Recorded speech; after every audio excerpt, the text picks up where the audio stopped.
Leaving Islam, converting to another religion, is punishable by death, at least in the eyes of fundamentalist Muslims.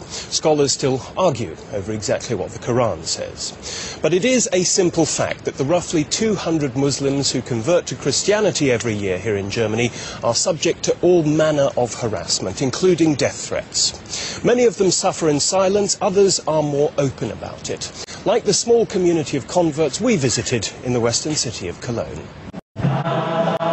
Some members of this congregation are risking a lot to attend this service. A number of former Muslims belong to Cologne's only Turkish Christian community, and they fought hard for the right to be here. More than 40 families have joined Hasta of Çorlu's parish over the last 15 years. They're well aware that many Muslims have a hard time accepting the fact that there are converts from Islam to Christianity. Converts come under a lot of pressure from the Muslim community. Özgür originally came from eastern Turkey. His parents threatened to kill him when he renounced Islam in favor of Christianity. My father always said he would kill me.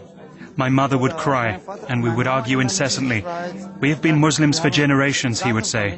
How could you become a Christian? It's unacceptable.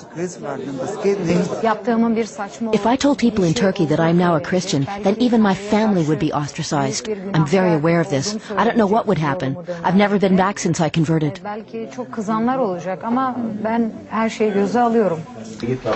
The church website has fielded threats, and most church members are afraid to criticize Muslims.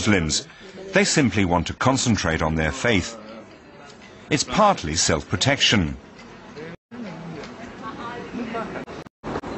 Mina Ahadi, a political activist from Iran, is a high-profile former Muslim. A year ago, she went public about the right to not belong to any religion. She regularly meets with other ex-Muslims in Cologne. Afraid of attacks, the group gathers in a different place every week. Over 400 German ex-Muslims have joined Ahadi's initiative, which seeks to keep politically motivated Islam from interfering in matters of private faith, a problem even in Germany. For weeks, she needed police protection after receiving death threats from religious fundamentalists.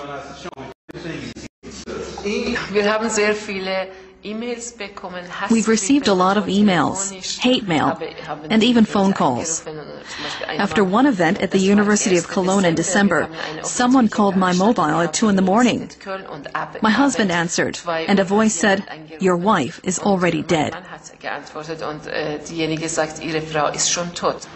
Muslim groups in Germany don't feel responsible. They say they respect the German constitution and basic rights, and that the Quran allows people to change faith. They deny any knowledge of fundamentalists intimidating converts to Christianity.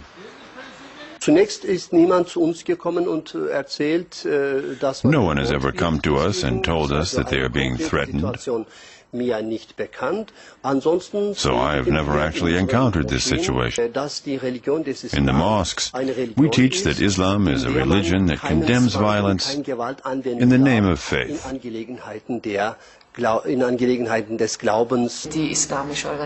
Muslim organizations are to blame because there is so much propaganda against infidels in the mosques.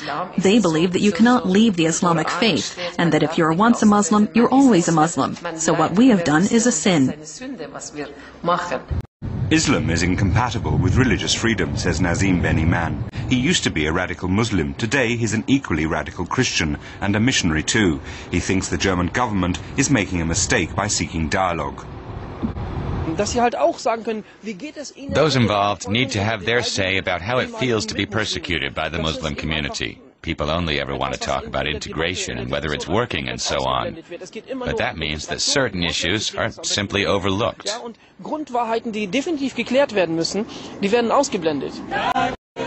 Today, members of the Turkish Christian community are distributing Bibles in neighborhoods of Cologne where there's a high percentage of Muslim immigrants. Many strict Muslims consider this a provocation. A lot of people say I should become Muslim again.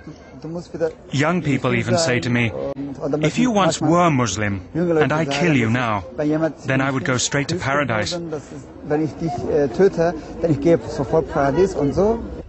Church leaders in Germany consider proselytizing to Muslims a controversial act that tends to provoke conflicts. Pastor Avciolu has a low opinion of the politics. He sees his mission as a response to the oppression of people of different faiths in Muslim countries. We would never be able to do in Turkey what we do here.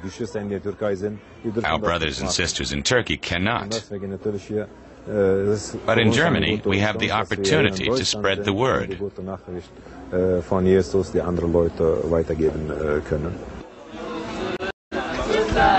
All they're doing is handing out Bibles. But this amounts to a call for the right to choose what they believe in. A call they hope the Muslim community in Germany will soon start to heed.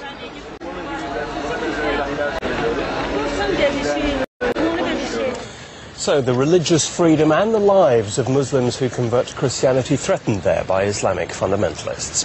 What do you think? Is enough being done to protect them, or are they being left on their own? Give us your views in our website forum. Should governments do more to protect people who leave Islam?